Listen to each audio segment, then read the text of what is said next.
इस चीज पे तो पूरा वेस्ट एंजॉय कर रहा था कि चाइना और इंडिया की लड़ाई हो रही है। तो अब पूरा वेस्ट रो रहा होगा। अब पूरा वेस्ट रो रहा होगा। अब उन्होंने साफ इस चीज को टैकल तो करना है। ठीक है। टैकल करने के लिए उनकी प्रॉक्सी कौन है इस खित्ते के अंदर, जो इंडिया को भी प्रॉब्लम क्रिएट कर सके और चाइना को भी, वो पाकिस्तान ही है। व्हाट आई मीन टू से इज कि इंडिया अपना हमसाया नहीं बदल सकता बदकिस्मती से। बेसिकली हम एक इरिटेटिंग कंट्री है उनके लिए, क्योंकि उनको हमारी जरूरत नहीं है, but we can be pain in the ass whenever we want. अगर पाकिस्तान को ब्रिक्स का क्या, पाकिस्तान को किसी चीज का भी मेंबर बना दे, मेंबर होने से थोड़ी अहमियत होती है।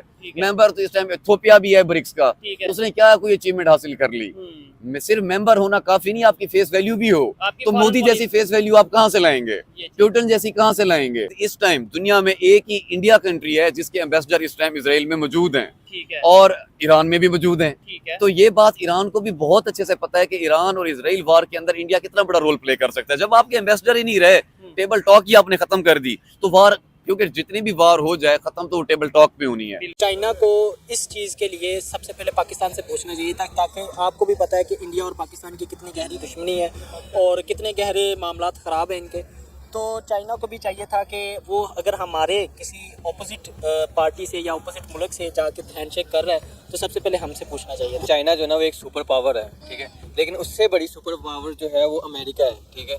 इस वक्त दोनों का कंपटीशन है और हमें जैसे पता है कि रशिया और यूक्रेन की जंग लगी हुई है, ठीक है, तो उस चीज़ का फ़ायदा उठाते हुए चाइना जो है वो उसके साथ इंडिया के साथ लिंक कर रहा है और रशिया के साथ लिंक कर रहा है अमेरिका को नीचा दिखाने के लिए, ठीक है। एशियन टाइगर अगर देख लें और कह तो वो गलत नहीं होगा।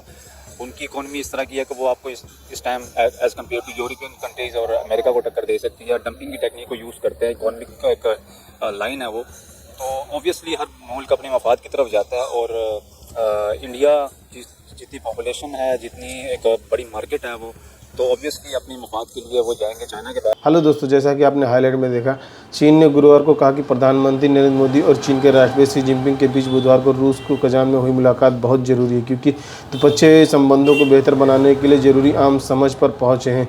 चीन विदेश मंत्रालय के प्रवक्ता लिन ने जियान ने मीडिया ब्रीफिंग के उन्होंने चीन भारत के संबंधों को बेहतर बनाने के विकसित करने पर महत्वपूर्ण आम समझ हासिल की है और द्विपक्षीय संबंधों के विकास के रास्ते पर वापस लाने की पहल की है। इस बैठक का परिणाम के बीजिंग के किस तरह देखते हैं, इस बारे में कुछ गए सवालों का जवाब देते हुए लिन ने कहा कि चीन के द्विपक्षीय संबंधों को रणनीति की ऊंचाई और दीर्घकाल के परिप्रेक्ष्य से देखने के लिए संभालने के लिए भारत के साथ काम करने के लिए तैयार है।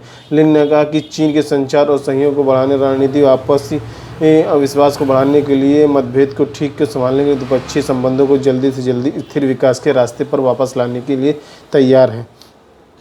तो दोस्तों चलिए देखते हैं कि पाक मीडिया इस वीडियो पर क्या रिएक्शन देता है और उनका क्या कहना है इस वीडियो पर। ब्रिक्स के ऊपर जो लेटेस्ट डेवलपमेंट हुई है, इंडिया, चाइना, रशिया और मतलब ये सब कंट्रीज जो मिले थे, क्या कहना चाहेंगे, क्या फायदा हुआ, क्या अचीवमेंट है? सर, ब्रिक्स हो, SCO या कोई भी दुनिया का इंटरनेशनल इवेंट हो, उसके अंदर हमेशा जो बाजी ले जाता है वो इंडिया ही है। ठीक है। अब ये जो ब्रिक्स का इवेंट हुआ है, इसके अंदर मल्टीपल, मतलब आप इसको पर्सपेक्टिव से देखें, जो ओवरऑल जो वो बॉल गई है ना जिसकी जेब में, वो इंडिया ही है। ठीक है। सबसे जो पहली डेवलपमेंट हुई वहां पे वो था इंडिया के प्राइम मिनिस्टर और चाइना के प्रेसिडेंट की जो बायलैटरल आपस में वहां पे मीटिंग हुई। जनरली जब आप इंटरनेशनल प्लेटफॉर्म पे होते हैं, लाइक ये जो अब हमारा ब्रिक्स है, SCO हुआ, ये 15 से 20 मिनट की मीटिंग होती है। चलो अगर बहुत ज्यादा भी हो जाए ना तो 25 मिनट में चली जाती है। ये मीटिंग 40 मिनट पे रही है। ठीक है, 40 मिनट जस्ट 2 पर्सन 1-to-1 मुलाकात, प्राइम मिनिस्टर मोदी और चाइना के प्रेसिडेंट। बाकी साथ टीम वगैरह थी और ये चीजें नहीं, ये बायलैटरल मतलब मुलाकात हुई है और ये 40 मिनट की मुलाकात हुई इन दो बंदों की। और ये सिर्फ मुलाकात नहीं थी, क्योंकि ब्रिक्स पे जाने से पहले ही लाइन ऑफ एक्चुअल कंट्रोल का जो मामला था उसके ऊपर पॉजिटिव एक रिस्पांस आ चुका था। ठीक है। और वहां पे बैठ के फिर ये तय पाया गया, जो सबसे अहम वर्ड्स है, आप जरा पढ़ें आर्टिकल, उसके अंदर बड़ी अहम बात की गई, चाइना एंड इंडिया, उन्होंने इस बात पे इत्तेफाक किया कि हम लाइन ऑफ एक्चुअल कंट्रोल का जो मामला है उसको म्यूचुअली मिलके हम उसको सॉल्व करेंगे, जिसके अंदर विन विन सिचुएशन बनाएंगे। ऐसा नहीं कि मतलब एक मुल्क दूसरे को नाराज करेगा, हम दोनों को म्यूचुअल कंसेंट के साथ सॉल्व करके ट्रेड को कंटिन्यू करेंगे। ये बड़ी अचीवमेंट है मेरे ख्याल से इंडिया के लिए, चाइना के लिए भी मैं कहूंगा। जाहिर बात है, अगर उनका भी इशू है, इंडिया का भी इशू है, तो दोनों के लिए अचीवमेंट है। इधर एक चीज मैं सवाल करना चाहूंगा अबूजर भाई आपसे, और इसका फेयर जवाब दीजिएगा। इंडिया के फॉरेन मिनिस्टर पाकिस्तान आते हैं SCO की मीटिंग के लिए और वो कहते हैं भाई ये तो एक SCO का ग्रुप है, तो मैं as a good group member मैं आ रहा हूँ और इसके अलावा बायलैटरल कोई डायलॉग, कोई मीटिंग नहीं होगी। लेकिन देखें ना, ब्रिक्स भी एक ग्रुप है, लेकिन वहाँ पे बायलैटरल डायलॉग्स हुए हैं, वहाँ पे मीटिंग हुई है, इवन बहुत से ऐसे एग्रीमेंट है जो साइन किए गए हैं। बेसिकली मैं इसको इस तरह से देखता हूँ, ये जो इवेंट था ना SCO का, अगर ये इवेंट जो अगर आप इसको लास्ट ईयर देखें, ठीक है, जब लास्ट ईयर इंडिया ने इसको होस्ट किया, तो वहां पे उन्होंने इसी तरह जैसे ब्रिक्स के अंदर अभी उन्होंने काफी सारी चीजें हासिल की, तब उन्होंने इंडिया में भी हासिल की थी। ठीक है। इस बार उनको जो एक होस्टिंग कंट्री था ना पाकिस्तान, इस प्लेटफॉर्म पे वो मतलब कंफर्टेबल नहीं थे ठीक हो गया, कोई या डील्स करने या के फिर लिए। होस्टिंग कंट्री उस तरीके से खेल नहीं पाया, खेल उस नहीं तरीके से पाया। होस्ट नहीं कर पाया, फायदा नहीं उठा पाया। Exactly. अच्छा, ब्रिक्स में अभी खबर ये आ रही है कि भाई इंडिया, ईरान जो है वो परमानेंट मेंबर बन गया है, पहले ऑब्जर्वेशन में था, अभी परमानेंट मेंबर बन गया, और ये मिलके रशिया के साथ मिलके कोई कॉरिडोर भी बनाने जा रहे हैं। ट्रू, बिल्कुल ये बना रहे हैं। ये आपका कह लें रशिया, आपका ईरान और इंडिया, ठीक है। ये बना रहे हैं economic corridor, just like Pakistan में चाइना पाकिस्तान इकोनॉमिक कॉरिडोर है। ठीक है। अब ये एक नया इकोनॉमिक कॉरिडोर आ रहा है और इसके मेंबर हैं इंडिया, रशिया और एंड ईरान। अब आप ये देख लें कि ईरान के अंदर तो इंडिया की बहुत ऑलरेडी अच्छे मतलब उनके ताल्लुकात भी हैं, इन्वेस्टमेंट भी हैं, चाबहार पोर्ट भी है उनके पास।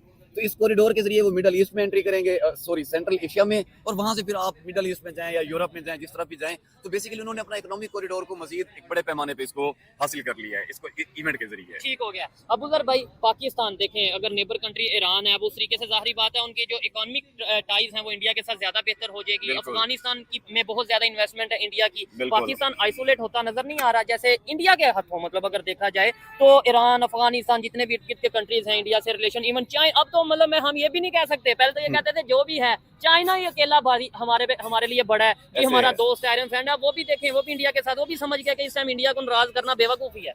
देखें, इसके अंदर मैं दो चीजें कहूंगा। पाकिस्तान आइसोलेट इंडिया की वजह से नहीं हुआ, हालांकि इस ब्रिक्स के इवेंट के अंदर भी इंडिया ने फिर वही स्टेटमेंट की कि मतलब हम टेररिज्म को लेके, जहां पे टेररिज्म होगा उसके मतलब कोई अगेंस्ट रिलेशन नहीं होगा। इस तरह से बेसिकली हिट तो वो पाकिस्तान को कर रहे होते हैं, अच्छा। लेकिन पाकिस्तान अपनी गलतियों की वजह से आइसोलेट हुआ है। अच्छा। अब आप ये देख लें, ब्रिक्स के अंदर दुनिया का गया गुजरा मुल्क इथियोपिया भी है, जहां पाकिस्तान को भी ऑन अराइवल वीजा मिल जाता है। है। मतलब पाकिस्तान को 8 मुल्क है जो ऑन अराइवल वीजा देते हैं, ठीक है। जिनमें से ये इथियोपिया भी है। इथियोपिया जैसा मेंबर भी ब्रिक्स का मेंबर है, जबकि पाकिस्तान ने अर्जी भी डाली तो उसको ब्रिक्स ने उसको एक्सेप्ट नहीं किया। ठीक हो गया। तो पाकिस्तान, मैंने एक जो चीज समझी है ना, मुल्क चाहे अब पैलेस्टीन जैसा मुल्क है इस टाइम दुनिया में, जो सबसे ज्यादा इस टाइम मैं कहता हूँ गुर्बत का शिकार होगा, क्राइसिस है, कुछ भी नहीं है उनके पास, वो भी ब्रिक्स का मेंबर है।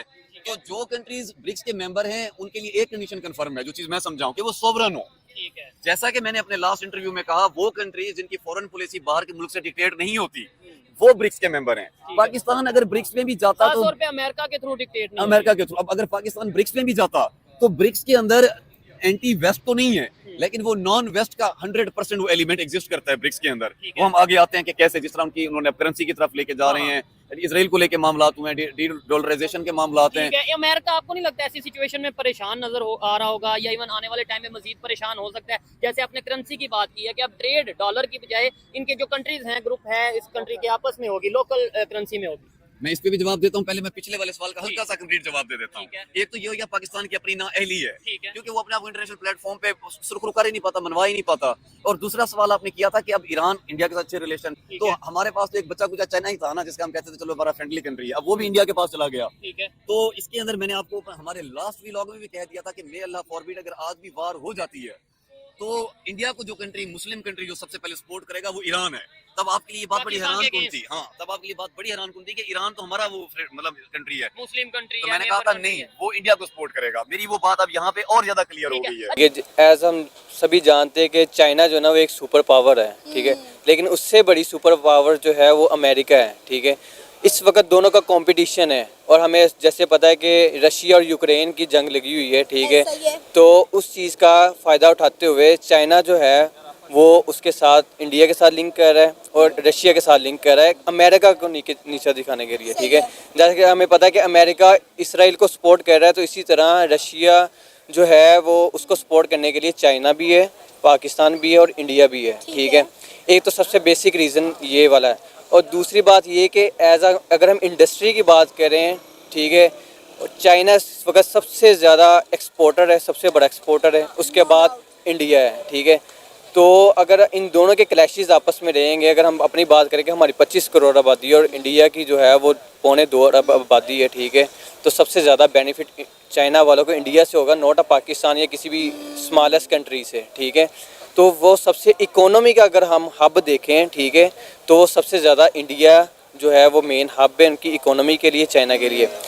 ये सारी बातें जो ना कि बॉर्डर पे फाइट्स हो रही हैं, सारी पॉलिटिकल बातें हैं, ठीक है, क्योंकि उनके प्राइम मिनिस्टर, उनकी जो जीडीपी है, उनकी जो ग्रोथ है वो सबसे डिपेंड करती है उनकी जो इकोनॉमी है कि वो क्या एक्सपोर्ट कर रहे हैं। और चाइना इस वक्त सबसे ज़्यादा इम्पोर्टेंट जो है ना वो इकोनॉमी के लिहाज से और वो सुपर पावर बनना चाह रहा है। इन दोनों कंट्रीज़ के साथ मिलके, ठीक है, अंदर अंदर से वो पाकिस्तान के साथ भी है, अब इंडिया के साथ भी रिलेशन कायम कर लिया है, रशिया के साथ भी है, तो वो अपने आप को as a number 1 super power के ऊपर लेके आना चाह रहा है। तो सबसे बेसिक रीज़न जो है ना वो यही है। अब देखिए, अमेरिका तो फिक्रमंद है ही है, पाकिस्तान भी फिक्रमंद हो गया है कि इंडिया के प्राइम मिनिस्टर और चाइना के प्रेसिडेंट ने हाथ मिला लिया है।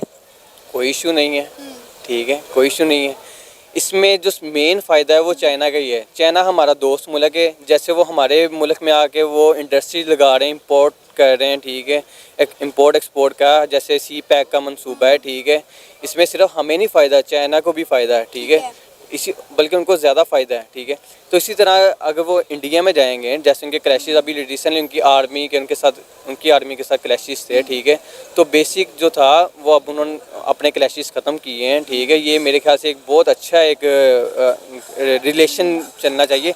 इससे पाकिस्तान को भी फ़ायदा होगा। पाकिस्तान को ये फ़ायदा होगा अगर चाइना और इंडिया इकट्ठे हो जाते तो पाकिस्तान के लिए भी एक्सपोर्ट के रास्ते इंडिया के लिए ओपन हो जाएंगे, ठीक है, इंडिया के लिए ओपन हो जाएंगे। तो जिससे क्या होगा, पाकिस्तान को भी फ़ायदा होगा, ठीक है। अभी रिसेंटली जो उनके फॉरेन मिनिस्टर आए पाकिस्तान, SCO की कॉन्फ्रेंस हुई है, उसमें हमारे प्राइम मिनिस्टर शहबाज शरीफ साहब ने उन्होंने यही डिस्कशन की है उनके साथ, रशिया के प्राइम मिनिस्टर के साथ भी, चाइना के प्राइम मिनिस्टर के साथ भी और उनके फॉरेन मिनिस्टर के साथ भी, कि अगर हम तीनों इकट्ठे होंगे तो हम आगे चल सकते हैं, ठीक है। अगर एक आपके ईस्ट जो है आपका वीक है या वेस्ट आपका वीक है, ठीक है, तो उनके बगैर नहीं आप चल सकते। हम ईरान के बगैर नहीं चल सकते, हम अफ़गानिस्तान के बगैर नहीं चल सकते। तो इसीलिए रशिया हमारे लिए सबसे इम्पोर्टेंट है, क्योंकि हमें ऑयल गैस हमें उधर से आना है। इसी तरह बिल्कुल सस्ता हो, अब इंडिया भी चाहता है कि उसकी आवाम भी चाहती है कि उनको ज़्यादा से ज़्यादा रिलीफ मिले, और ठीक वो है। ले रहे हैं। आप देखिए कि जब यूक्रेन और रशिया के दरमियान जंग छिड़ी थी, तब अमेरिका ने इंडिया को साफ साफ मना किया था कि आपने रशिया से खाम तेल नहीं लेना। लिया इतना लिया कि दोनों ट्रेडिंग पार्टनर बन गया। अब आप देखिए कि रशिया और इंडिया की दोस्ती कितनी गहरी है, सबसे ज़्यादा गहरी है। हाँ। पाकिस्तान ने इस चीज़ का फ़ायदा नहीं उठाया और आज हम लॉस में, हम ज़्यादा महंगाई फेस कर रहे हैं। इंडिया ने इस चीज़ का फ़ायदा उठाया, उन्होंने नहीं देखा कि हमें अमेरिका क्या कहेगा, ठीक है। उन्होंने वो अपना फ़ायदा सोचते हैं। इसी तरह वो चाइना से फ़ायदा उठा रहे हैं। वो अपने लोगों के बारे में सोच रहे हैं। उन्हें पता है कि हमारी चीज़ सस्ती होगी। मोदी का माइंड जो है ना वो बहुत फास्ट है, ठीक है। वो सभी को साथ लेके चल रहा है कि एक तो मेरी आवाम भी राज़ी रहे, हमारे जो हैं अमेरिका के साथ भी लिंक रहें, चाइना के साथ भी लिंक रहें और रशिया के साथ भी लिंक रहें। इनकी फॉरेन पॉलिसी बहुत कमाल की और अगर आप देखें कि अभी रिसेंटली इंडिया ने जो अपना वो उनका डिफेंस में जो बजट है सबसे ज़्यादा किया, वो जो आप कह लें कि मतलब असला वगैरह जो था, मतलब वो आगे एक्सपोर्ट किया उन्होंने ज़्यादा जो था, उन्होंने आगे रशिया को दिया, फिर इसराइल को भी इन्होंने दिया है, ठीक है। अभी उसके ख़िलाफ़ जो था हमारे अवाम ने काफ़ी आवाज़ उठाई है, लेकिन हर बंदा, हर कंट्री अपने जो है ना वो मफाद के बारे में सोचती है, ठीक है, कि हमें ज़्यादा से ज़्यादा फ़ायदा हो, और उसी फ़ायदे को लेके वो उन्होंने आपस में हाथ मिलाए और वो चल रहे हैं। तो दोस्तों, जैसा कि आपने वीडियो में देखा, कजान के ब्रिक्स शिखर सम्मेलन में इतर मिले मोदी की पूर्वी लद्दाख के वास्तविक नियंत्रण रेखे LAC पर गश्त के पीछे हटाने भारत चीन के समझौते पर सोमवार को समर्थन किया। इसके बाद विभिन्न द्विपक्षीय वार्ता तंत्रों के एक बार फिर शुरू करने के निर्देश जारी किए। दरअसल 2020 में सैन्य झड़प के साथ दोनों देशों के संबंधों पर प्रभाव पड़ा।